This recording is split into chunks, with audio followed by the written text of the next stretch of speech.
Tuzungishe flag yenyewe. Dini. Kile hiyo kitu isiende na upepo. Kile.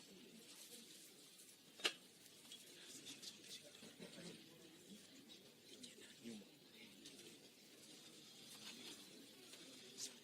Nyingine.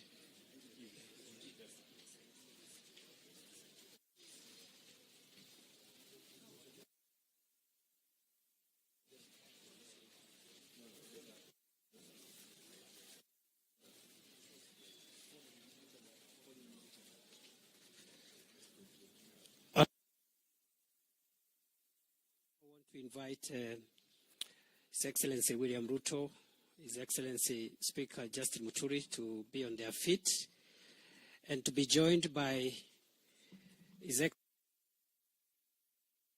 Wetangula, the party leaders of ANC and Ford Kenya respectively, and also the Secretary General of the Democratic Party and the patron of the Democratic Party, the Honorable Joseph Munyao, the Honorable Kioni, Esau Kioni.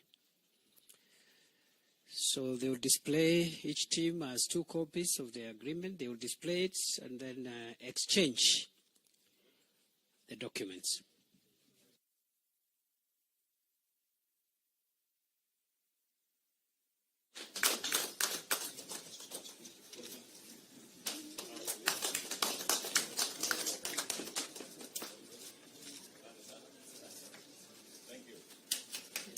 Very well. Thank you so much.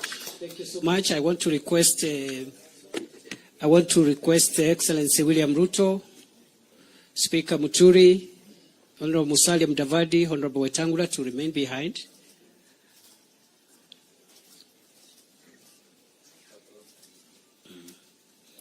That one is a witness for all of us. Thank you.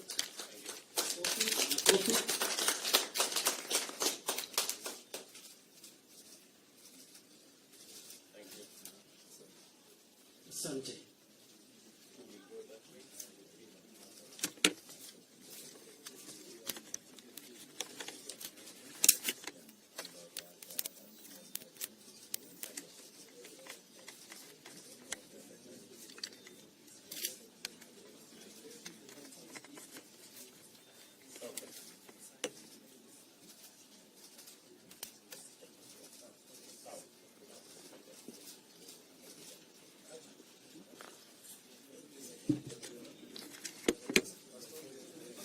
We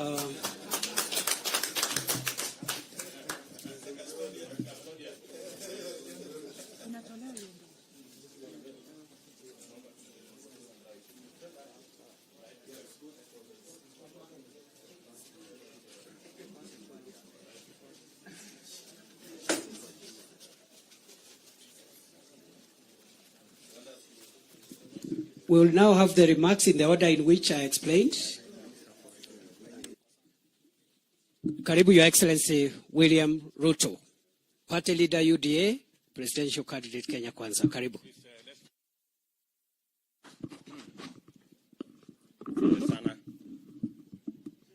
I think we can take our seats so that we can speak in terms. Yeah. Thank you very much, ladies and gentlemen.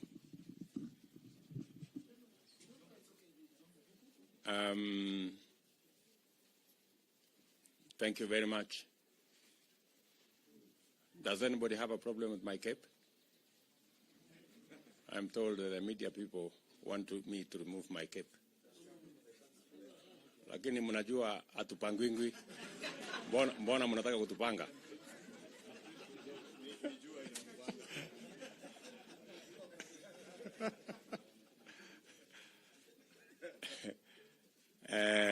Now, ladies and gentlemen, as has been said earlier by Professor Kithure Kindiki, this is a very monumental day. This is a very important occasion. It's a culmination of months of intense consultations between our team and the Democratic Party team, leading to our signing today of a coalition agreement between our Kenya Kwanza team and the Democratic Party. I am a very proud Kenyan today that we are joined by the Democratic Party, a party that has history in the Republic of Kenya. The Democratic Party was started and led by Kenya's finest economist, the Honorable Mwai Kibaki, who this country remembers with a lot of nostalgia for his contribution in the leadership, the governance, and the advancement of the Republic of Kenya. His contribution from the time the Democratic Party was formed to present. It is with special reference to our third president, President Mwai Kibaki, whose forte has always been the economy. And it is instructive that this election is actually going to be a conversation about the economy. And that's why the joining of the Democratic Party to the Kenya Kwanza alliance is significant, that they bring on board the economic conversation that was always led by President Mwai Kibaki. And therefore, we are very proud this morning that we are enlarging this team and making the winning of the next general election a reality and as close as possible to being what it should be. Let me say, as a person who has also worked with Justin Muturi, that it's a pleasure, my brother Justin Muturi, that you lead a team, and we have a history together. We have worked many years on the same side of the political equation.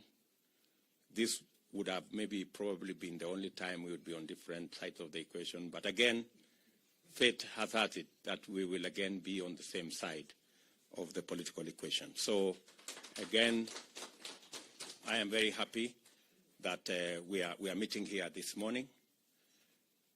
We believe as Kenya Kwanza joined by the Democratic Party this morning that the most potent conversation in Kenya is a conversation around the economy, the conversation about ordinary people, the conversation about the businesses of ordinary people, the conversation about our agriculture, the conversation around our businesses, our SMEs, the conversation around universal health coverage.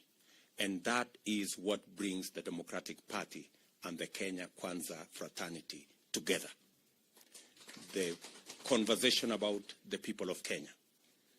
There is another conversation out there about the changing the constitution and everything that goes with it, and sharing power and sharing positions. We dare say the people of Kenya have spoken, and they have spoken very clearly, that this time round, this particular general election is not going to be about leaders and positions and changing the constitution. It is going to be about the team that has the plan and has the template on how to change our economy, create jobs for ordinary people, create opportunities for our SMEs and the people in the business space, creating an environment for our farmers to thrive, and creating an environment for every Kenyan to be their best. And we dare say that the people of Kenya has made that conversation very, very clearly. And as we converge here this morning, we are persuaded that we are on the right side of history. And this election is going to be determined by the people of Kenya. The people of Kenya have resisted blackmail. The people of Kenya have stood against threats. They have refused everything that goes with the tyranny of a few people. The people of Kenya have consciously refused that a few people can sit in a corner and decide for 40 or 50 million Kenyans. And that is why the people of Kenya are saying resoundingly that hatupangwingwi. The people of Kenya have refused blackmail, they have refused intimidation, they have refused threats, and they want to determine their own destiny. And that's what we are doing this morning. We are building the blocks that will give every Kenyan a chance. And we dare say that wale wanafikiria ya kwamba watatupanga, ati wanafikiria ya kwamba watatumia vitisho na watatumia deep state, ati na ingine inaitwa system, na ati watapanga wa Kenya. Tunataka kuwaambia mutajua hamujui.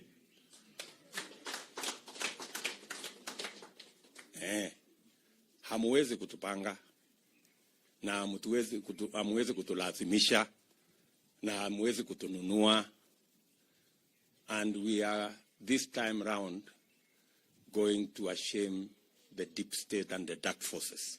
The people of Kenya have spoken resoundingly that they want to be masters of their own future.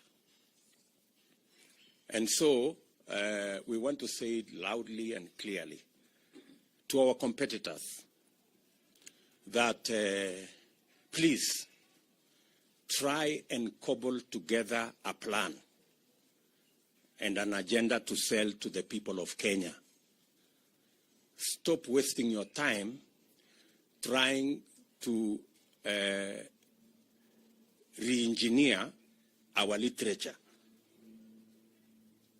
I think it is an exercise in futility to try and tell us which Kiswahili words we should use and which English words we should use. We are decent people. We are intelligent people. We are knowledgeable people. We know what we are saying. And therefore, instead of these people wasting their time fighting with literature, they should actually get an opportunity to fashion or cobble together a plan and an agenda to sell to the people of Kenya. The people of Kenya know what to do. They know how to speak. And they will speak at the ballot. So let us not engage institutions of government in a circus that will not help anybody. I want to conclude my remarks by saying we are very proud this morning that we are joined by the Democratic Party, a party that has a long history and a party that has history about the economy of our republic, and a party that is associated with our third president, the finest economist we ever had in Kenya, the Honorable Mwai Kibaki. So with those remarks, let me request my brother, Justin Bidan Muturi, the Njoka, oh yeah, I forgot. Justin Bidan Njoka Muturi, our Speaker of the National Assembly and the party leader of Democratic Party. Karibu sana, my brother. Asante sana, His Excellency, the Deputy President of the Republic of Kenya, Dr. William RUTO, other party leaders, His Excellency Musalia Mudavadi, my good brother, I don't want to say a lot more beyond that, the party leader of Front Kenya, the Honorable Moses Masika Wetangula, the patron of the Democratic Party, the Honorable Joseph Munyao, the chairman, the SG, members of parliament and officials of all the constituent parties. Let me begin by acknowledging that indeed today is a momentous occasion that we assembled here this morning to witness the signing of the coalition agreement between the Democratic Party of Kenya and the Kenya Kwanza Alliance with all the constituent parties and party leaders. I'm a proud Kenyan that we have come this far. Those of you that may have heard my comments on the day that the Democratic Party had its National Delegates Convention would recall that I did promise that as instructed by the party NDC, that I will consult with all people of goodwill and like-minded parties and party leaders to see to it that the agenda that we have at the Democratic Party, which indeed is the agenda that all of us aspire to, of seeing our country move forward, is attained in an environment that is free and fair. Kwa hivyo, mimi siku ya leo niko na furaha kwamba my party has given me that backing, and indeed to say to my brothers in the UDA, the ANC, and Ford Kenya, and others, like I heard one of my colleagues, my good friend, Professor Kidiki, indicates, who believe in this conversation of that we cannot be if the others aren't. There cannot be a Kenya for others and another one for us. We all belong. And that Kenya is bigger than all of us. It is therefore not going to be possible for people to divide us.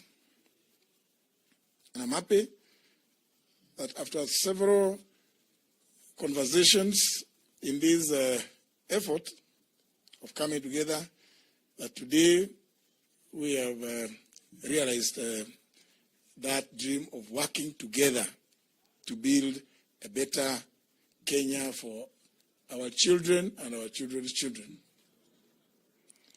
Nobody should deceive themselves that by whatever machinations, whatever designs, they are going to coerce and intimidate Kenyans from the path of self-actualization,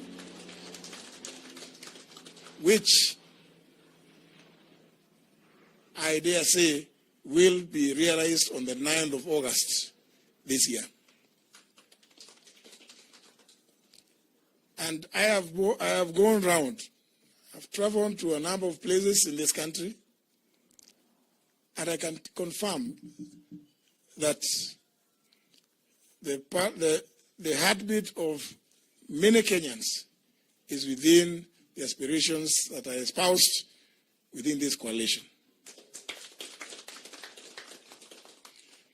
Therefore, we in the Democratic Party are quite happy to fully and unconditionally associate with the Kenya Kwanza Alliance. Indeed, for me, as I'm sure many of you would reflect back sometimes in last year, would recall my huge billboard around Muthaiga with this inscription, Kenya Kwanza. And therefore, that just shows that we were all along, we were of the same mind.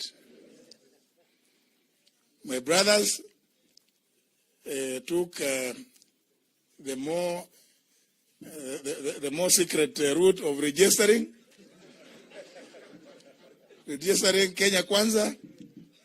I took the route of announcing to Kenyans, but I see all is well that ends well. We are all Kenya Kwanza. We believe in that. I therefore want to thank Kenyans who have supported us in this journey, and wish to say, we all know that this country, the constitution of this country says Kenya shall be a democratic, multi-party state. We are not going to interfere with others in the exercise of their freedom to move around and sell their agenda, even whatever it may be. But we will be focused on the agenda that brings us together, which is why we have been able to come together that much easily. We do know and we sympathize with some of our colleagues who we say, I'm sure Kenyans are aware of this. You have seen outfits being formed very, very quickly and being rerolled into some funny arrangements. And we are already seeing some element of political constipation happening in those places where they have been taken to. We just wish them well if they feel that they are not comfortable there, because we know some of them, they are not comfortable. I went to plead with my brothers that please, those that may find themselves being ejected from those places, let us still remain, keep some little space for them, because they mean well for the rest of the Kenyans. They can leave the others to do their own things, but we are committed to this journey. Na ni lazima, ukizungumza Kiswahili, Kizungu, mwishowe tutapiga kura. na lazima hizo kura lazima tutazilinda, liwalo linaliwe. Our agents, you cannot call agents, you are political agents. I can see a few candidates who are here. You will have agents. Mheshimiwa Gachagua, when you talk to them, when they go to the polling station, lazima walinde ile kura zako, lazima walinde. La sivyo zinaweza porwa. Kwa hivyo wale ambao wanafikiri hata lugha pia inaanza kuwa shinda, tafadhali, you ain't seen nothing yet. Tutaendelea vivyo hivyo. So thank you very much, and Your Excellency the Deputy President, nashukuru. Hata mimi sipangingwi. Hiyo nilikataa. Wale walikuwa nafikiri ati wanaweza kupanga mimi. Poleni. Hii miaka yangu haikubali mimi nipangwe na mtu yote. Sipangwingwi.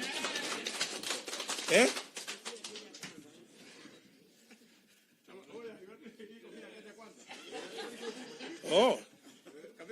Kabisa. Karibu. Asanteni sana. Thank you. Asante sana, Justin. So, as way of progressing this, this, so that we make the other speeches brief, I also want to thank you, Justin, that apart from the history I have with you working together, you have also come. I didn't know my professor at Nairobi University, Professor Kenya, who is there, was a member of the Democratic Party. But I am very proud of Professor Kenya. He was my supervisor when I did my PhD at Nairobi University, and I am very proud that he is in my midst. I know some of my competitors have a problem identifying their professors, but I certainly don't suffer that kind of challenge. So thank you. Professor, wacha professor aonekane hapa. Huyu ndio jamaa. Asante sana. Thank you, Prof. Asante. Thank you very much. Asante sana. So let me take this opportunity to request my good brother, the party leader of ANC, my good brother, the Honorable Wycliffe Musalia Mudavadi, to come and make some remarks. Karibu sana.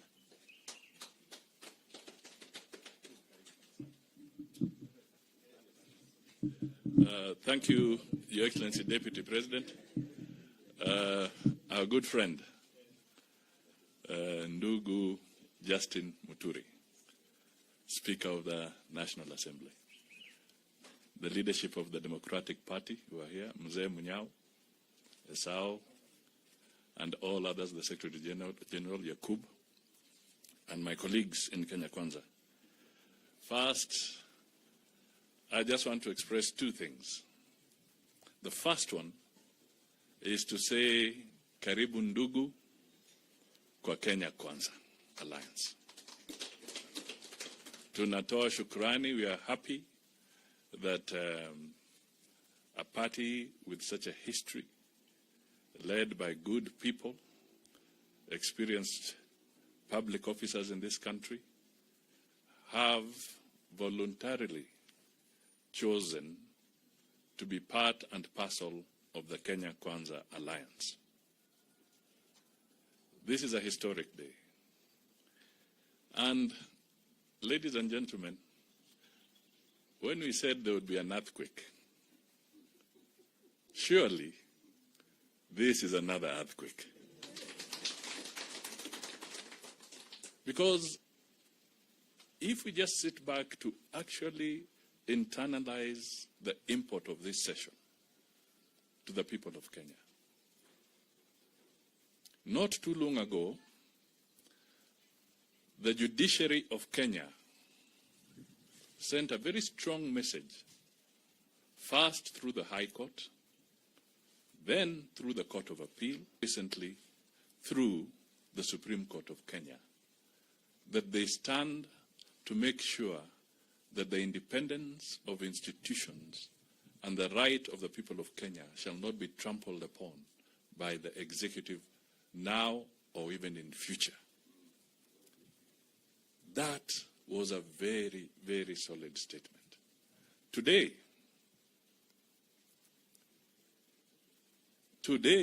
Kenyans should actually internalize that the head of the legislative arm of government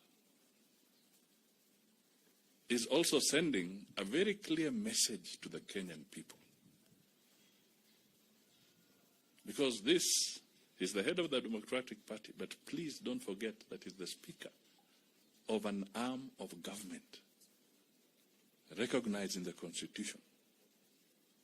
He is also sending a very clear message to the people of Kenya that democracy cannot be undermined and should not be undermined. So we salute you, and we salute you yet again.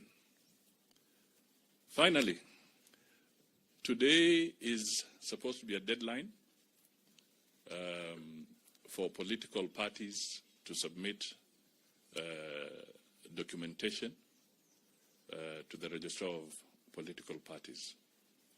And that is if you are putting in your papers as a coalition party. Because the recent amendments to the Political Parties Act introduced the component of a coalition political party. I want to make it clear that the Kenya Kwanza Alliance will not be submitting anything today so that there is no conflict or confusion. We are going in as a coalition of parties and not a coalition party. That distinction is so important. Please, the media, help us. Help us to disseminate this information to the public across our boundaries, that we as Kenya Kwanza are going in as a coalition of parties. And that is to underpin exactly what the Speaker has said, that we anticipate and we are going to work with other parties. We in Kenya Kwanza want to work with other parties, but also to give those parties the opportunity, as much as we work in a coalition, they also have to stand out and have their identity. And that is why we are going as a coalition of parties. And the deadline for lodging our document is actually on the 9th of May. So I hope that clarity will now help our supporters.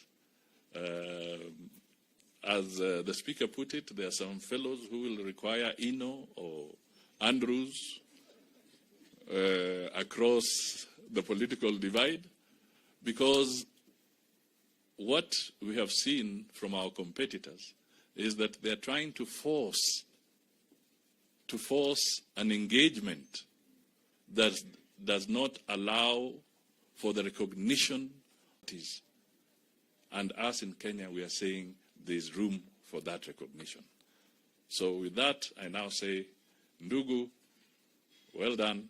You've spoken for millions of Kenyans, and we are happy to hold hands and journey together on this Kenya Kwanza ship, which is for all the individual Kenyans in our country. Thank you, and God bless you all. Okay, let me request my good brother, Moses Masika Wetangula, the party leader of Ford Kenya, and he reminds me often that they were in the same college with Justin Muturi. Thank you very much, Your Excellency. Fellow Kenyans, my dear brother, Speaker Justin Muturi, my distinguished classmate at the University of Nairobi and the Law School, Your Excellency, Deputy President, my brother Musalia, my good neighbor, Jirani Mwema, Joseph Konzolo, the leadership of DP, and our colleagues in Kenya Kwanza.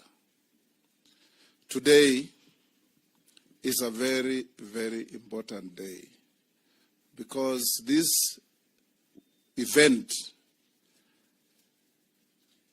culminates in the absolute deconstruction of a mirage called the deep state and the continuation of the reconstruction of an equitable Kenya. We come here to receive and be joined by a party that has a very admirable chapter in the political history of this country. 20 years ago, DP, or Democratic Party, and Ford Kenya came together. They ended up forming government. When Michael Wamalwa Kijana and Mwai Kibaki headed the change that swept Kenya in 2002. It is therefore not strange that 2 decades later, our two parties are now joined with our brothers in UDA and ANC and many others to again lead the country into a change that makes sense to our people. This country, ladies and gentlemen, has a resilience like no other. Every time those who have been given the privilege of navigating our ship become rogue, Kenyans take control of the ship and steady it back to the deep waters. And we are doing exactly that. When you walk around this country, you hear, you feel what Kenyans think and what they say.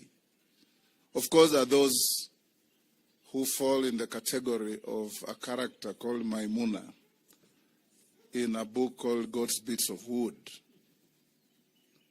She was blind, and she said she has never quite understood how people with eyes don't see. And she herself was blind. And we have people in this country with eyes, and they don't see. There's a storm coming, and they're just seated there watching and thinking it will obey them and move back. So today, my brother Justin and your team, you have made Kenyans proud. And we stand here and dare say that the movement from the third arm of government, the legislature, to the people of Kenya is now complete. Speaker Kenneth Makelo Lusaka is in Kenya Kwanza. Speaker Justin Bedan Njoka Muturi is with Kenya Kwanza. Now the other arm that is left is a mirage called the deep state. Sometimes it's called the system. But people know that on 9th of August, there's going to be a hurricane through Kenya. Those with eyes, let them see. Those with ears, let them hear. And we in Kenya Kwanza want to assure the people of Kenya that we want a Kenya that is equitable, a Kenya that is fair and just to all our citizens. That's what we are looking for. And in so doing, as I finish, I want to remind the organization called NCIC, led by what I thought was a respected reverend, that you should, with your team, read Articles 92, 93, and 94 of the Constitution, and they will clearly tell you that you have taken a trajectory that will embarrass you. Because you have no power, you have no right in law or in fact to make law. Laws are only made in houses of parliament.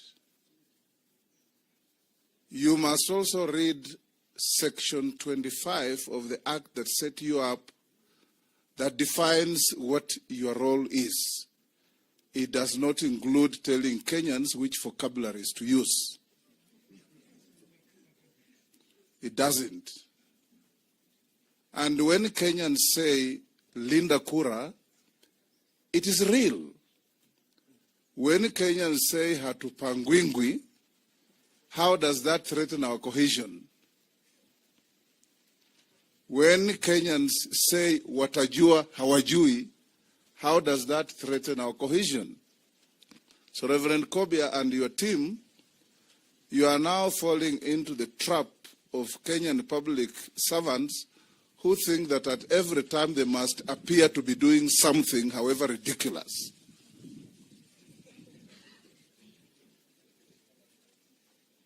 Don't ridicule yourselves, and for avoidance of doubt, in our next rally we are going to say Hatupangwingwi, we are going to say Linda Kura, and we are going to say watajua hawajui.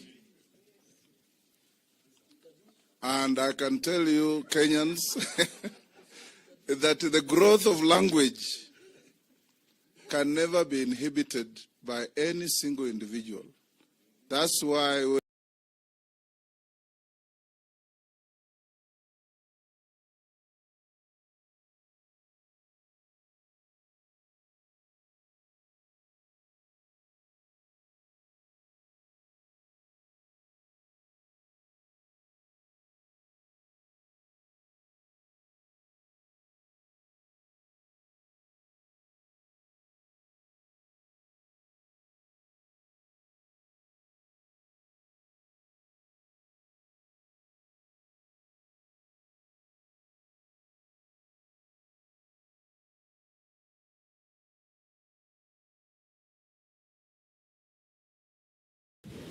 I want to salute you. Yes. Kenya as a country is today the richer, and our politics today is even more exciting. That you gentlemen have joined us, carrying the legacy of the finest economist in the history of our country. We want to sincerely salute you. We want to sincerely tell you karibu sana. Lastly, I want to tell Kenyans that there is an event going on that is again unlawful, unconstitutional, outrightly illegal, and Kenyans should ask questions. When you buy your SIM card from any service provider, you give your full details and you are registered and your data is entered in the provider's registry. Why is the state requiring Kenyans to queue to re-register their SIM cards? Kenyans have too many problems. They're queuing for food, they're queuing for fuel, they're queuing to enter public transport, they're queuing for everything, they're queuing for jobs. Please, the deep state, save Kenyans this burden and embarrassment of telling Kenyans to go and register the SIM cards whose details you already have. We will ask our lawyers, led by Kithure Kindiki and others, if they don't stop, to go to court and stop them. Because it is illegal, it is a nuisance, and it's burdensome to Kenyans for no reason whatsoever, howsoever. And we will tell Kenyans just as much. My brother Konzolo, karibu ongee na watu wako. Jirani mwema. A man who walked across Kenya with Mzee Mwai Kibaki and made Kenyans very proud. And today we have the distinction of telling you without any fear of contradiction that Mzee Kibaki remains the finest president Kenya has ever produced. Thank you.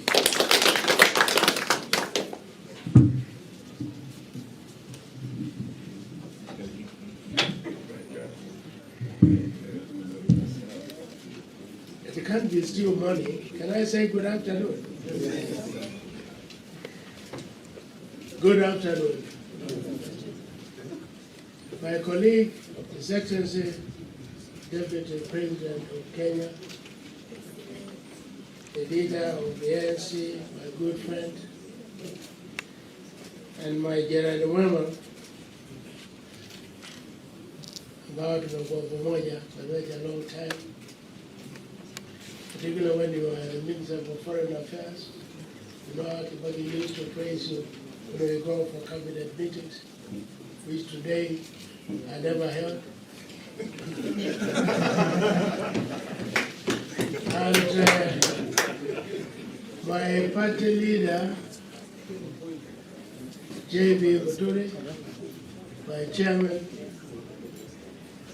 Sao Keoni, my Secretary General, Yakub Haji, na nyote ambao mko hapa, leaders, ladies and gentlemen, hamujambo? Hamujambo tena?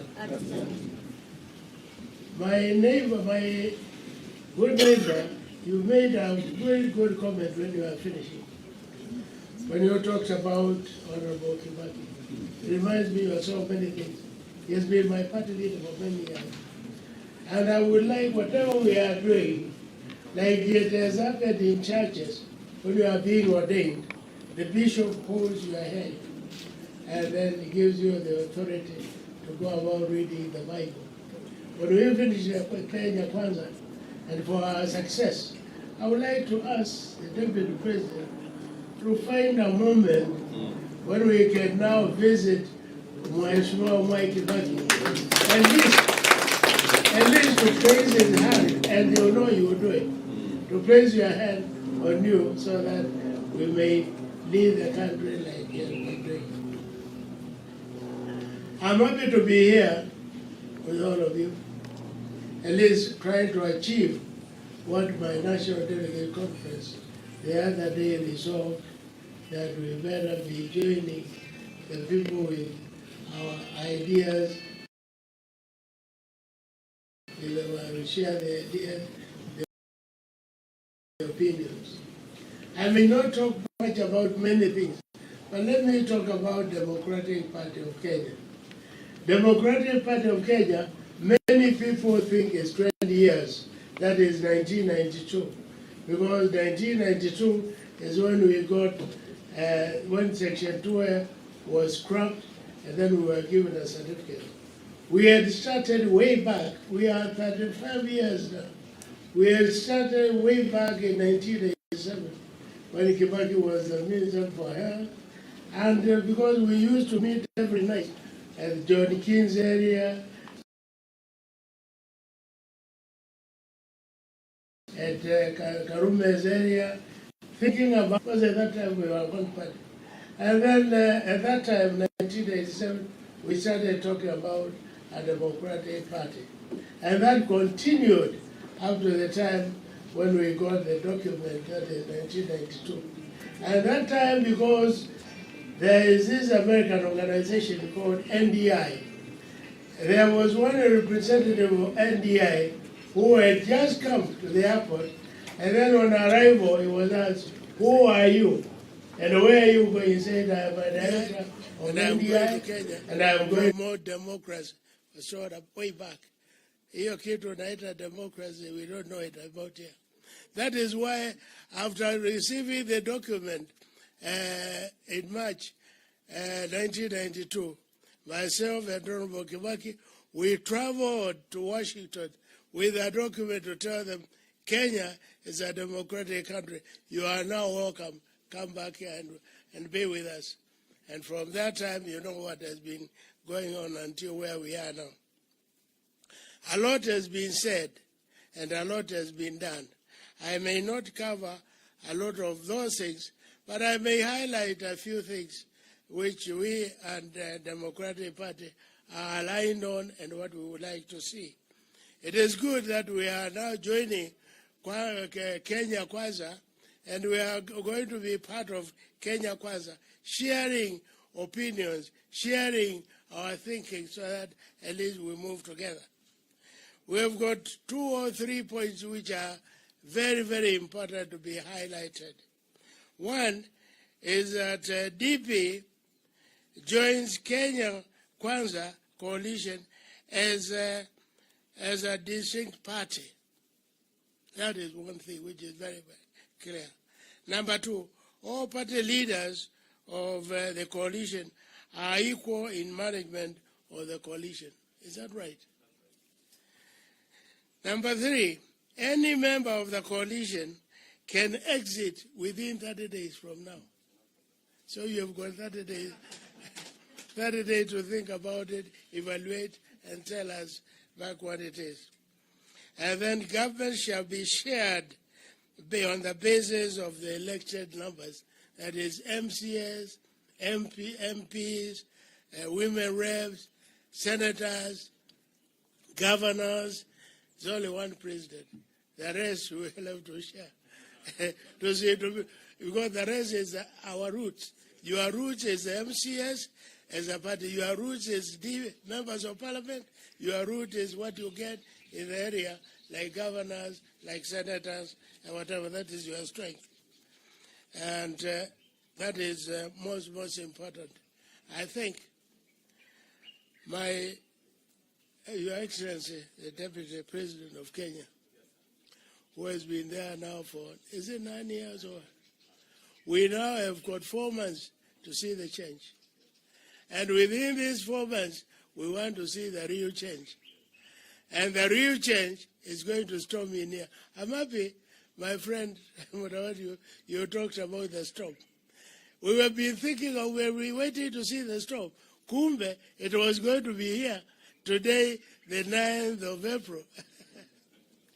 That was very good. It's happy and we support you. We are with you and we should be with you. Today it is a short meeting. I'm sure it's even going to be longer. And I'm happy you have been meeting with our party leader, whom I have been telling.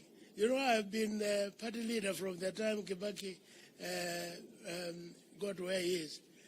And I'm the only African who has surrendered his position willingly. The rest, you take them to court, you take them wherever, somebody refuses. But I'm the only Kenyan, African, to surrender his position. I've been the party leader. I say to my friend JB, who has been my magistrate, has been my lawyer, and we have served together for so many times. I remember at one time when I was refused the registration as a voter. He was in the High Court. And then we had to quietly to be meeting every time playing billiards. I tell him, can you help me anywhere to find out how this file can be put somewhere so that at least I register as a voter. I am a Kenyan. I've got my ID. Why am I refused? Thank you, JB, my good friend, and my good colleagues. We thank you. Asante sana. Continue. Thank you, Mzee. Thank you. Asante sana. Thank you very much, sir. I've never been near you like this, other than the time you used to sit on my left. Okay. At the time we were with the cabinet. Asante sana. Thank you. Asante sana. Thank you very much, Mzee Munyao, the former party leader of DP, and he has ably spoken on behalf of the good men and women who came before us. And we appreciate, Mzee, that when it came time for you to hand over your leadership position, you did it without hesitation. And you did it without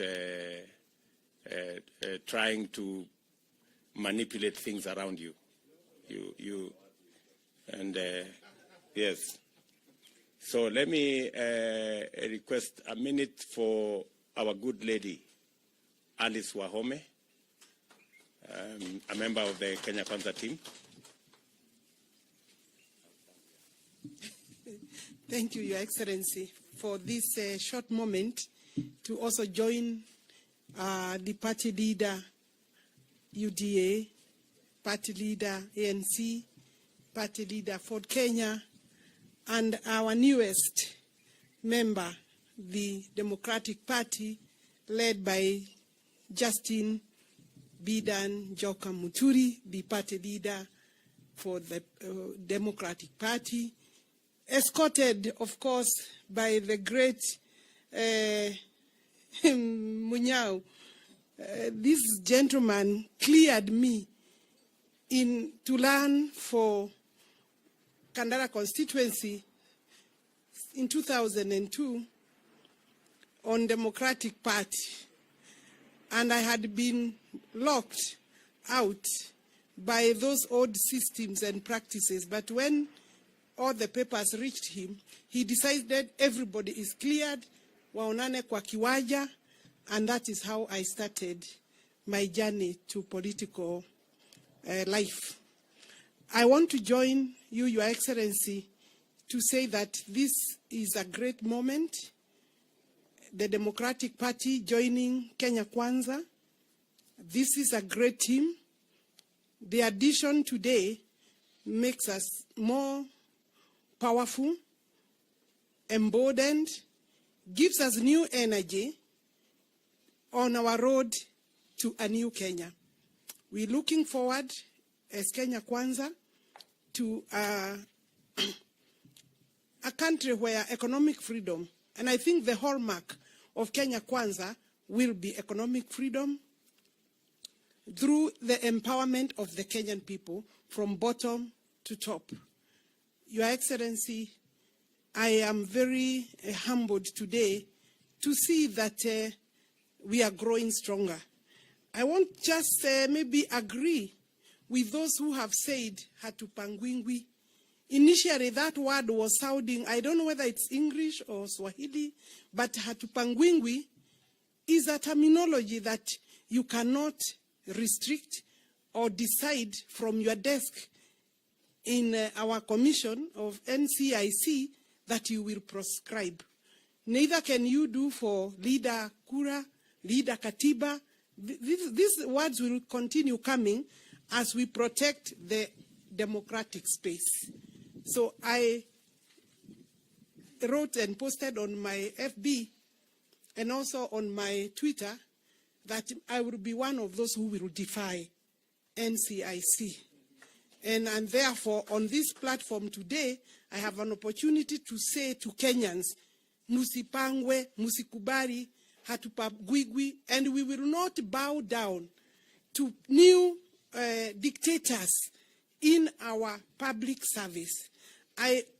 Honestly, I feel that Kobia is either suffering from either age or lack of capacity to deal with a political situation. So I want to ask him to reflect back on the list that he gave out.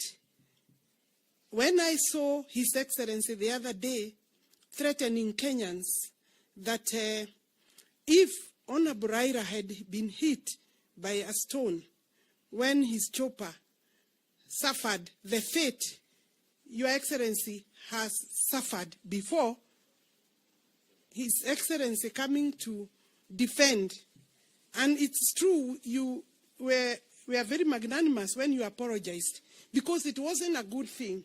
But I would have wanted to hear His Excellency earlier on condemning Kodere, condemning Jacaranda, condemning Keno, where we lost 2 young Kenyans, condemning Kieni, Kudechaka, and therefore we must remind ourselves as Kenyans, we must tell the masters of conmanship, of impunity, that the law must be applied equally.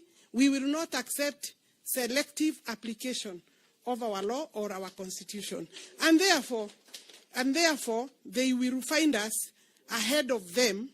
And Your Excellency, Kenya Kwanza must learn from these mistakes that are so grave that some people continue to undermine the 20 2010 Constitution. I wind up by saying some of these people in our public offices are living in the Independence Constitution, where we are in the 2010 Constitution. Thank you very much. Thank you very much, Alice. Let me request Honorable Rigathi Gachagua to come and make some short remarks, and then followed by the gracious lady from Kilifi, Shangazi wa Taifa, and then Aden Duale will come and close this chapter so that we can go. Your Excellency, the Deputy President, our party leaders, our new friends and partners, the Democratic Party, Your Excellency, I have come to this occasion with a lot of emotions because the Democratic Party has its roots in my home country in Nyeri, and it brings back a very nostalgic moment for us that the founding leader of the Democratic Party was Mzee Mwai Kibaki, a leader who brought unprecedented economic development to this country, a man who allowed democratic space, and a man who honored this country, that when his time came to retire, he went home peacefully and quietly and never attempted to manage his own succession. So we have our speaker here, the Honorable Justin Muturi, a man of honor, a man of integrity, a leader par excellence, and I'm happy personally because in my political life, we have always been on the same side. And I was a bit apprehensive a few months ago when I didn't know where he'll be, whether we'll be on the same side. So for me, it marks a very great day that we are once again joined together in Kenya Kwanza Alliance. And people in Nyeri are telling me is DP and DP. Is the Democratic Party and the Deputy President.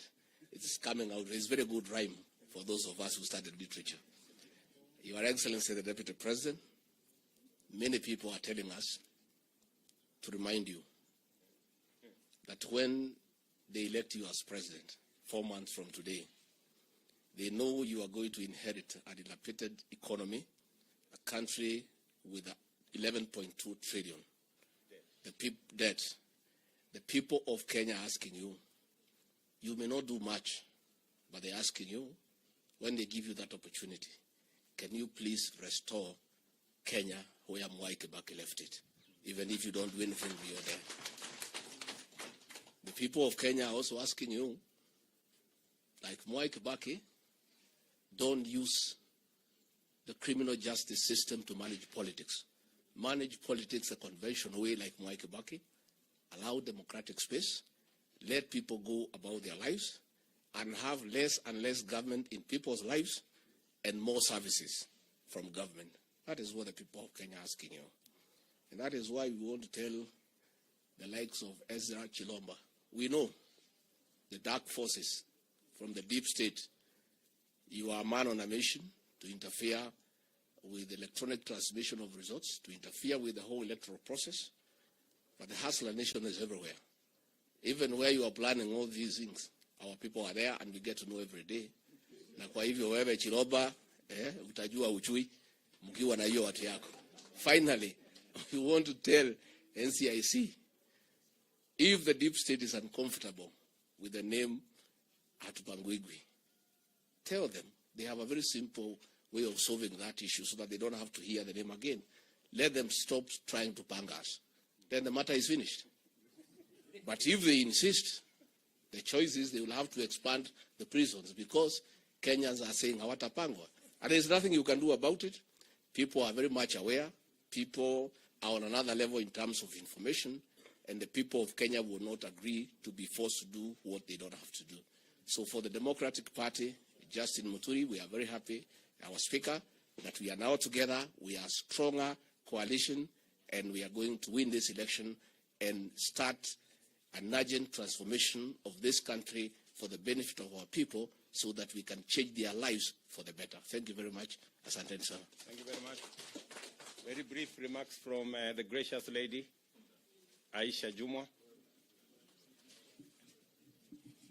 Asante sana naibu wa rais na rais wa jamhuri yetu ya Kenya watano, kiongozi wa UDA, kiongozi wa ANC, Mheshimiwa Musalia Mudavadi, kiongozi wa Ford Kenya, Mheshimiwa Moses Wetangula, Papa wa Roma,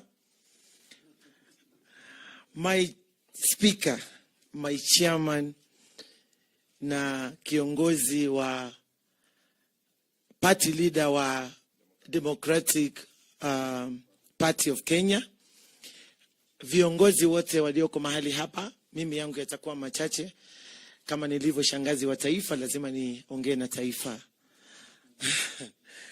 Nataka niseme ya kwamba shughuli iliyoko mbele yetu hivi sasa ni shughuli ambayo ni muhimu sana, na niwapongeze vile vichwa vyote vilivyohusika katika mazungumzo ya kina hadi kufikia kilele hivi leo, kwa kutia ama kuweka kidole katika mikataba yote iliyopangwa. Labda watu wanaona ni mambo madogo, lakini umepeana matumaini makubwa sana katika taifa letu la Kenya, kwa zile nyoyo zilizovunjika na kwa sababu ya yale maisha magumu ya kukosa pesa mfukoni.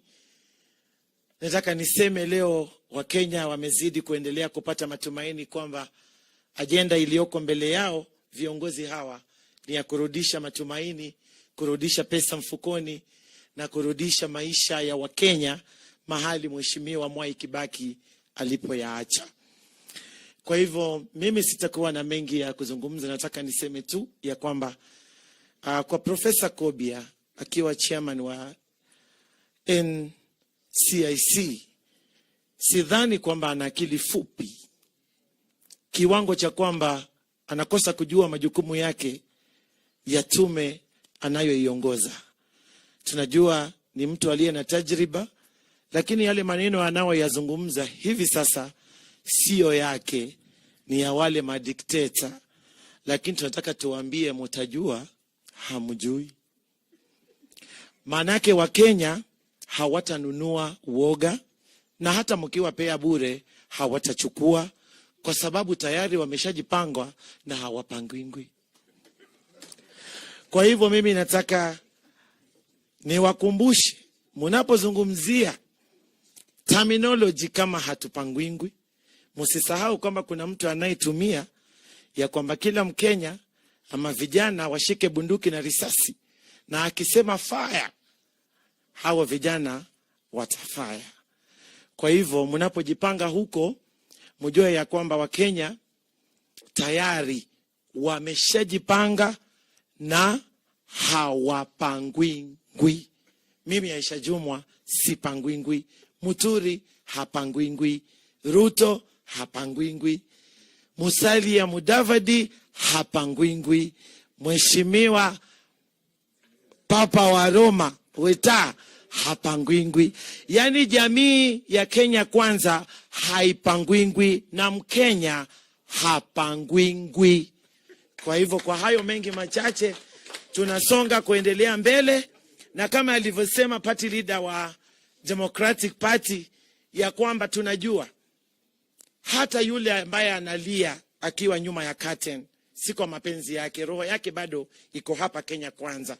Sisi wote tunawakaribisha, mazungumzo yaendelee, tulete Kenya pamoja, kwa sababu tunasema hatupangwingwi na tunajipanga kwa sababu ya Wakenya kuhakikisha kwamba pesa mfukoni na kazi ni kazi, na tunamaliza kazi hii mapema kwa sababu tumejipanga na hatupangwingwi Kobia.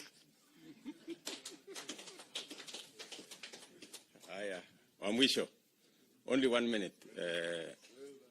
The good man from Northern Kenya, party leader of majority emeritus, Aden Duale.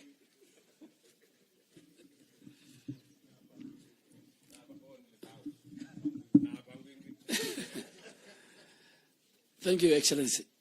The party leader of UDA, our deputy president, the party leader of ANC, Honorable Musalia, the party leader of Ford Kenya, our brother Moses Wetangula, and the party leader of Democratic Party of Kenya, my good friend, a man that I have worked with for now 9.5 years.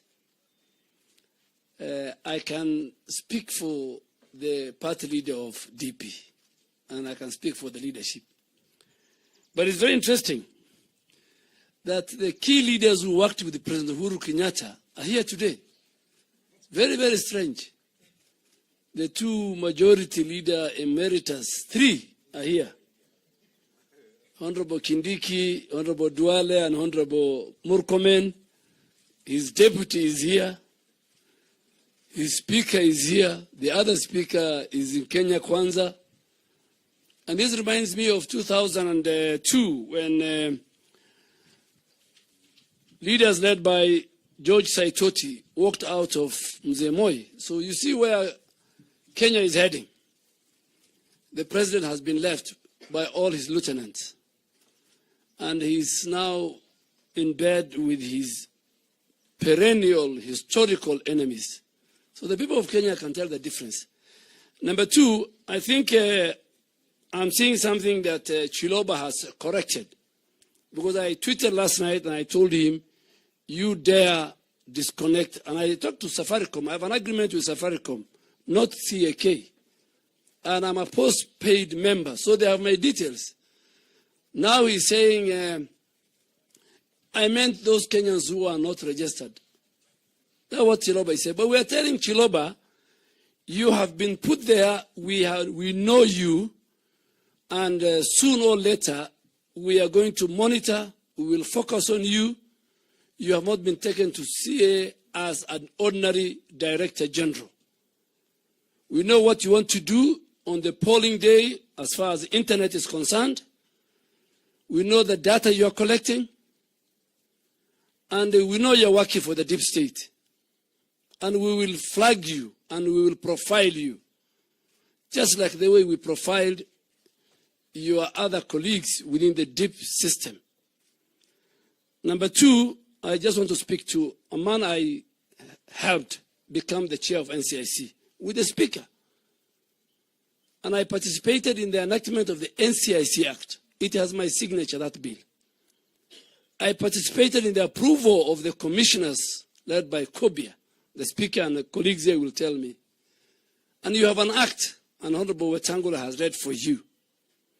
You have no legislative power.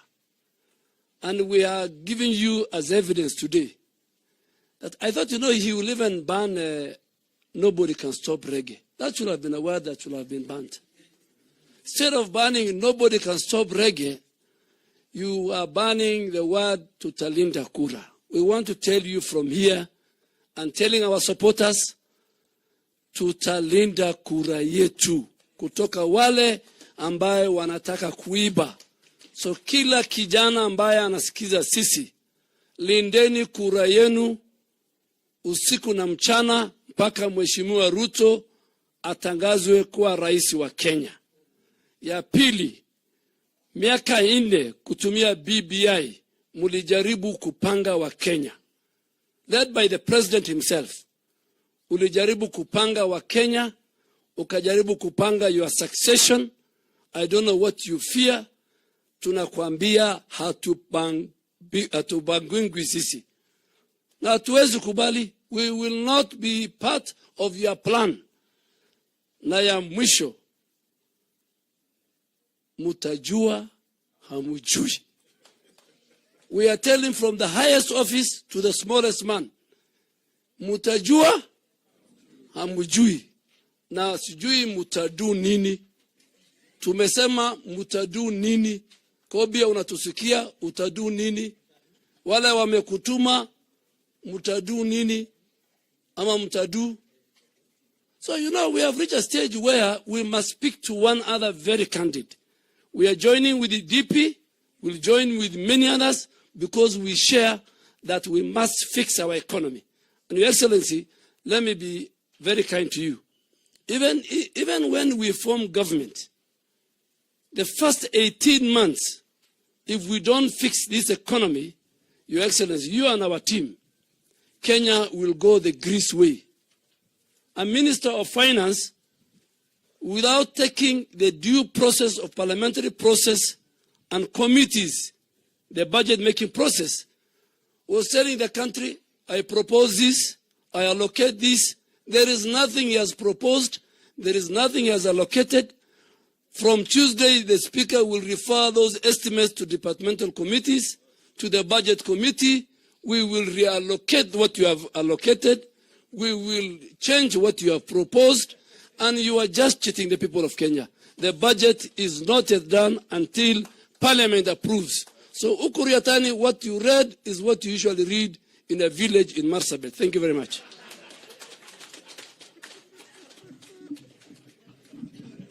In the interest of time, I want to say thank you very much to each and every one of us who has created time so that we can all be here to witness this momentous occasion.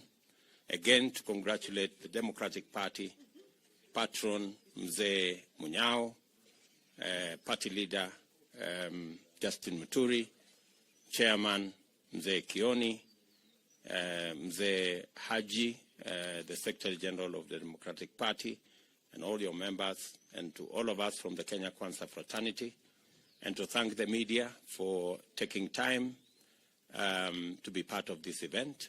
Thank you very much. Because of other exigencies of duty elsewhere, we will leave it there, and thank you very much. Asanteni sana.